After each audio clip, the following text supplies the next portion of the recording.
So for those of you who are new here and don't know me or my family or my dad, around 33 years ago, my dad started a food ingredient blending and packaging business called Packmore. Starting with just him and one other employee, by God's grace, he built that company from the ground up.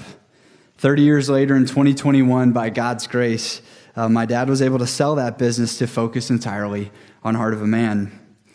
Now, it's important to remember that my dad's an engineer. There's a lot that comes with that, but this is where I'm going with this. There's a large majority of the equipment in that factory he personally designed. One piece in particular was called a bagger. You can imagine what it might be used for. It was designed to take the powder that we were processing, and then with the push of a button, it would fill a bag with 50 pounds or 55 pounds of product. My dad designed that bagger to be set up one way and for one purpose. It had a scale built in, and when it was working properly, it would accurately fill that bag to 50 pounds, and then it would shut off on its own. But when it wasn't set up and used in the way that he designed, it was a nightmare.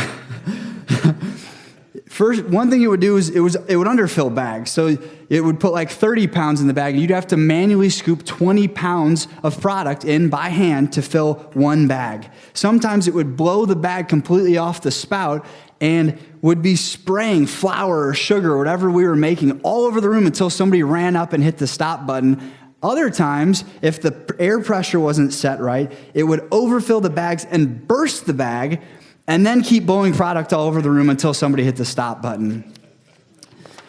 Using that bagger outside of its design purpose slowed down production dramatically. It created tons of waste, and it cost us a lot of money. My dad and I, over our years running that business together, saw a lot of operators doing that often. They'd look at this piece of equipment, and in their arrogance or their ignorance, they'd set it up intentionally the wrong way. And in those moments, my dad and I, we'd get in the system. We're like, oh boy, here we go. And so you walk in, you're like, hey man, I just want to let you know, this isn't meant to be used that way. All this waste and rework that you're producing, it's because you're not using it the way that it was designed. The funny part of this is that, and I'm not joking about this, we had dozens of interactions with employees where they would argue with us about how it was supposed to be used. My dad would walk up to them, they'd tell him, well, he's like, that's not how it's supposed to work. And they'd be like, no, yes, it is. It's supposed to be done like this. And he's like, man, I appreciate your confidence, but I promise you, I designed this myself, and it's not meant to be used like that. And if you keep using it that way, your life is going to be really miserable, and you're going to cost me a lot of money. So I'm asking you to stop. And then they would keep arguing with him. True story. Setting up and operating that bagger is like our fear of God. From the very first man, God created every human being to fear him. And he designed our fear to be directed towards him and him alone. When we follow God's intended design for our fear, dedicating it only to him, our life prospers. But on the flip side, when we in our sinfulness choose to direct our fear towards anyone other than God, our life becomes a mess. Tonight, our key principle is that fearing God leads to blessing in life, while fearing man leads to sin and death. My aim is that each of us would understand in a new way what it means to fear God, and that we will eagerly devote our fear to God alone, knowing that when we do that, we will be blessed. So jumping into this text, in the first 7 verses of this first chapter of Exodus, we're reminded of Jacob, and the names of his offspring are informed that they've stayed in Egypt, and they've increased dramatically both in number and geography. In verses 8 through 22, windows are open for us to see into the hearts and minds of one person and 2 groups of people: the new Pharaoh, the Egyptians, and the Hebrew midwives. Through these different people, we're shown a dichotomy of what happens when human beings fear the Lord versus when they fear man. Now, in order to be able to effectively analyze this scene and learn from it, we first need to have a clear understanding of this concept of fear. What does it mean to fear God? What does it mean to fear man? And what does God mean when he uses these phrases in his word? Oftentimes, you guys may have heard this as well. I've heard this topic described by Christians, and they like to say that fear of the Lord and fear of man are different types of fear. You hear them say, well, fear of the Lord is like reverence and awe, but fear of man is more like being afraid or worried or anxious. But there's a problem with that description that as I studied, I couldn't ignore it. And it was this question: why would God choose to use the same word to describe two very different realities? And so, as I sat there, I prayed, and I texted this group of guys who always prays for me, and I'm like, guys, I don't know the answer to this. I truly don't know the answer. Please pray for me. And they prayed, and I asked God to help me understand this idea of fear and its meaning, and this is what he taught me. There are not two types of fear, one for fear of God and a different kind for fear of man. There's one type of fear, and God designed it to be directed towards him alone. When he is the sole object of this fear, we experience blessing in life. But when we direct our fear towards anyone or anything else, we will experience sin and death. Here's how God walked me through what that even means. In the original Hebrew, the word being used for fear of the Lord and fear of man is the same word. Fear of the Lord is yirat Yahweh, while fear of man is yirat Adam. Proverbs 10:27 says, "The fear of the Lord prolongs life, but the years of the wicked will be short." And then Solomon writes later, "The fear of man lays a snare, but whoever trusts in the Lord is safe." In both of these verses, the word for fear is identical. The same is true when you dig into the Greek in the New Testament. The word used for fear is phobio, or some pronunciation of that, which is like phobia, such as claustrophobia. In Matthew 10:28, Jesus says, "Do not fear those who kill the body but cannot kill the soul." He's talking about man. "Rather fear him who can destroy both soul and body in hell." When Matthew writes about fearing man versus fearing God, he also does not use different words, one focusing on reverence and awe, and the other focusing on anxiety or worry. He uses the same word, the exact same word. And so to add one more layer to this, in the Hebrew, there's another word for fear that the writers could have used to describe fear of man. And it actually aligns better definitionally with what Christians usually describe when you ask them about this topic. And that Hebrew word is pushad. It's defined as dread, terror, or a fear that immobilizes a person. So, if Solomon or the other writers, if that's what they meant, they could have used that word, but they didn't. The word for fear in fear of man and fear of the Lord is yirat. And it's the same word, and it's expressed in one way. The large majority of Bible scholars are in one accord on what it means to fear the Lord. Our theologian in residence, Todd Wilson, agrees, and he defines it this way. Fear of the Lord is to rightly reckon the reality of who God is and who man is. In other words, fearing the Lord is when a man rightly evaluates and accepts the reality of who God is and who man is. And when this happens, this person embraces both a belief and an emotion. The belief is in the greatness, power, faithfulness, justice, and sovereignty of God over all things.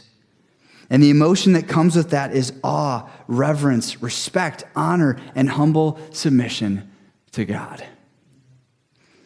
In contrast, when this fear of yours, which is designed to be directed only to him, when that is applied to man, something terrible happens. Fearing man is to wrongly reckon the reality of who God is and who man is. In other words, fearing man is when a person wrongly evaluates the reality of who God is and who man is and accepts that wrong evaluation. When a person fears man, he credits to man the beliefs and emotions that were intended for God. The person who fears man believes that man has greatness, power, and sovereignty over his life. And the person who fears man treats man as though he is worthy of awe, reverence, respect, and submission. The word is the same, yirat, fear. The question and the problem is, who am I giving my fear to? The person to whom you give your fear is the one who you believe has control over your life. And you are giving them your awe, reverence, respect, and submission, whether you choose to believe it or not. Who, other than God, have you deemed worthy of your fear, and why? So, that more clearly defines fear of the Lord and fear of man. Now, the follow-up question to the question I just posed, which leads us back to our text, is what happens when our God intended fear is given to man? And then what happens when it's given to the Lord? If you're here tonight, which you are, I'm trusting and assuming that each one of you desires, at least theoretically, to grow your fear of the Lord. I hope you do. When I look at this story that we read tonight and the analysis of Pharaoh and the Egyptians and their fear of man, that part seems somewhat obvious. I think you could break it down. If you look at them, both Pharaoh and the Egyptians are fearing the Israelites. Because they don't know God, they have wrongly reckoned the reality of who God is and who man is.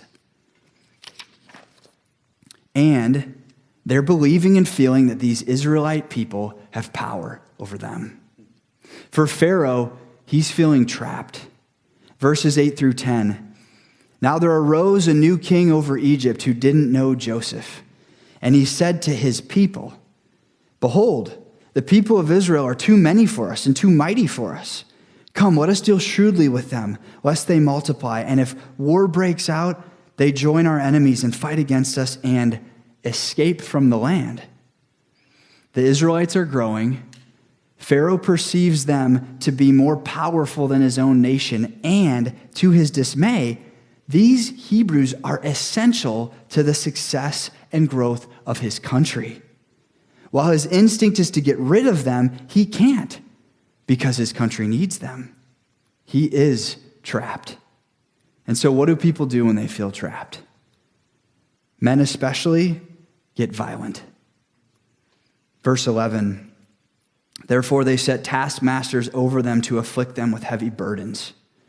Out of his deep fear of the control and power that the Israelite people had over him, he runs down the path of sin and evil, scheming, abusing, attacking, oppressing, and eventually ordering the killing of innocent baby boys. Pharaoh decided that cultural genocide was the only way to remedy his fear.